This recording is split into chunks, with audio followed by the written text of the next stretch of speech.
Stretch my ears with me. I have been at a zero gauge for almost a year now. Because last June, when I went to piercing conference, I was buying stuff for my zero gauge ears, and now it's April. But some of my awesome coworkers gave me like all their older plugs that they don't wear anymore because they're too small for them like many sizes ago. So I obviously wasn't gonna buy plugs in the next size because I already have some.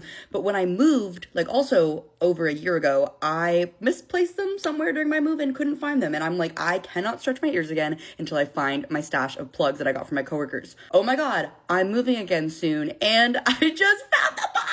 So as I mentioned, I'm at a zero gauge, which is 8 millimeters. The next size up, most people think, is a 00, which is 10 millimeters, but actually you shouldn't skip a millimeter jump. That is 2 millimeters. A lot of people don't realize that there are half sizes, but there are. At my studio, like the glass brand that we carry, actually a 00 is 9 millimeters, and then they consider 10 millimeters to be 000. But most places, if you're buying 00 plugs, they are going to be 10 millimeters. So we are not stretching up to a 10 millimeter 00. We are stretching up to a 9 millimeter 00. This is my naked earlobe. This is my earlobe with a tunnel in it. Sometimes I get comments saying that like my holes are so perfectly round, and a lot of people don't realize I'm actually wearing a super thin silicone eyelet. These are from Chaos Software, the absolute best silicone eyelets, best quality. If you have skinny earlobes like me, they make a 1/4 inch wearable, so they're a little bit shorter this way. If you find that tunnels tend to stick out like on either side, I would try a 1/4 inch wearable. A lot of them are a 5/16 wearable. 5/16 is 8 millimeters, 1/4 inch is 6 millimeters. I'm just stretching with some single flare clear glass plugs. Dead stretching is the safest way to stretch your ears. You're gonna wanna stretch with single flare glass. Let them chill in your ears for like ideally 4 to 6 months or so. And then the next size should pretty much slide in with no resistance. And then you're going to want to sit there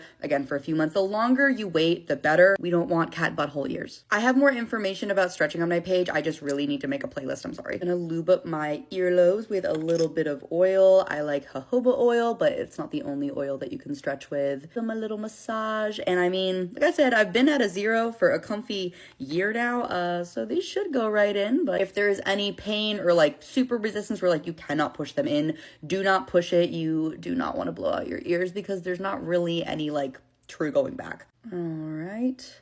Oh yeah. Oh yeah, that went in absolutely no problem. Oh my God. Oh, I can't wait to stretch up to like a 10 millimeter 00 just because there's so many jewelry options at that size. But oh, it's so exciting. If you have stretched ears, you get it. Oh, to keep these in, you just put the little silicone O-ring over the back. If you find that your O-rings slip off a lot, try sizing down an O-ring so they're a little bit tighter. I'll see y'all for the next one in 6 months.